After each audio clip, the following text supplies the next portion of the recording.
Maman, accouchez tous vos enfants en même temps et on n'en parle plus. Faites-les suivre. Merci d'en parler. Je dis merci à la jeune dame d'en parler. Moi, ce conseil-là, à dire vrai, je suis tombée entre guillemets dans le panneau lorsque j'ai pris ma première grossesse et voilà, c'est l'entourage, tout le monde me disait oui, dès que l'enfant a 1 année et demie, voire 2 ans, il faut enchaîner une autre grossesse, tu fais tous tes enfants en même temps et après tu te reposes. Ouais. Ne suivez pas ce conseil. Je vais dire, et je vais dire les termes, ne suivez pas ce conseil. C'est-à-dire, quand votre premier enfant n'a pas atteint l'âge où il peut comprendre ce qu'on lui dit, où vous pouvez avoir un dialogue entre toi et l'enfant, n'en fais pas un autre. Aujourd'hui là, je suis en train de regretter. Bon, je regrette pas d'avoir mis au monde. J'aime mes enfants, c'est mes chouchous. Mais je regrette le manque d'écart entre mon premier et mon deuxième enfant. C'est difficile. C'est terrible. On ne se repose pas, c'est faux. Ceux qui vous disent, fais tous tes enfants, après tu te reposes, c'est faux. Il n'y a aucun repos, aucun répit. Quand tu as mis au monde, c'est fini. Tes nuits sont blanches, tes journées sont saturées. Est-ce que vous savez qu'une femme, pour se remettre totalement d'un accouchement, c'est minimum 3 ans, maximum 5 ans? Je comprends pourquoi beaucoup de femmes, au fait, le corps des femmes se dégrade beaucoup, et surtout en Afrique ici. Oui, surtout en Afrique. Le corps des femmes se dégrade parce qu'elle peut enchaîner 5 grossesses en moins de 10 ans. Elle t'enchaîne 4 grossesses en peu de temps. Elle enchaîne des enfants comme ça, 2 ans, 2 ans d'écart, 1 année d'écart. Sous prétexte que non, fais tous tes enfants en même temps et puis tu te reposes. Tu ne te reposeras pas. Tu ne te reposeras pas. Ta santé physique va en prendre un coup, ta santé mentale va en prendre un coup. Avec ce que je suis en train de vivre, mes deux enfants sont tout petits. Bon, imaginez, quand j'étais enceinte, d'abord, le premier était tout petit. Il fallait courir après lui et tout. Quand les gens disent, oh non, quand l'enfant dort, tu te reposes, c'est faux. Tu ne peux pas dormir pendant que ton enfant dort, puisqu'il y a le premier qui est là. Lui, il te comprend pas. Hein. Quand tu lui dis, va dormir, lui, il ne comprend pas. C'est difficile. En ce moment, j'ai 2 enfants à bas âge et même avec un mari impliqué. Vraiment, mon mari, c'est pas les bantous qui s'asseyent, qui font rien. Vraiment, mon mari très impliqué. Il est comme... Je peux dire, il fait comme moi. Soulever l'enfant, changer les couches, se réveiller au milieu de la nuit, faire le lait. C'est difficile. Même avec un mari impliqué, on ne s'en sort pas. Qu'on ne vous monte pas. C'est un mensonge. Faites les enfants et puis tu vas te reposer. C'est faux. On ne se repose pas.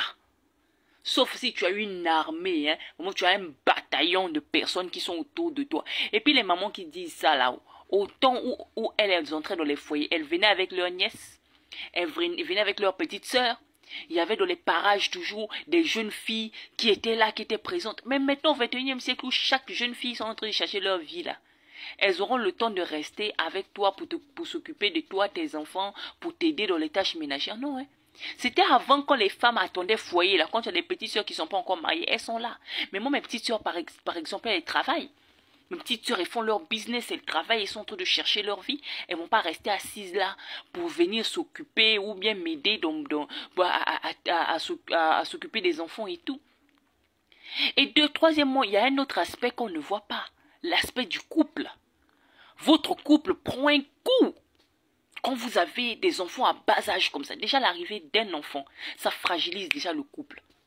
C'est-à-dire, les relations que vous aviez à deux, c'est-à-dire les moments que vous aviez à deux, c'est très difficile d'en avoir lorsque vous avez même un enfant. Maintenant, 2, 3, 4 enfants à bas âge, c'est très difficile. Moi, je vais inverser la chose. Mesdames, attendez que votre premier enfant ait la capacité de comprendre les choses avant d'en faire un autre. C'est pour votre propre bien. Ça permet d'abord à votre corps de récupérer après une première grossesse. Vous avez le temps de récupérer. Deuxièmement, ça permet aussi à votre enfant, qui est encore un bébé, oui, c'est un bébé. Lorsque l'enfant a 2 ans, 3 ans, c'est un bébé. Il a encore le temps de passer, c'est-à-dire de sentir la chaleur de son papa, la chaleur de sa maman. Ça permet aussi à toi et ton mari de vous retrouver, que votre couple se retrouve. Comme ça, lorsque vous faites un deuxième enfant, le premier est déjà assez grand pour comprendre les choses. Tu peux lui dire, attends que maman puisse nourrir le petit, attends d'abord maman arrive. Mais quand il est tout petit, il va comprendre quoi?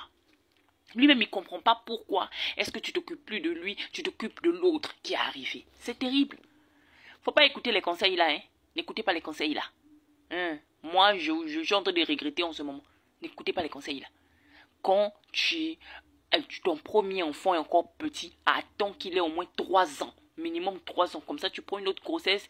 Quand tu vas accoucher, il aura 3 ans et demi, 3 ans fort, vers 4 ans là-bas. Il est déjà intelligent, il va déjà à l'école. C'est bon. Et pour l'autre aussi, c'est pareil.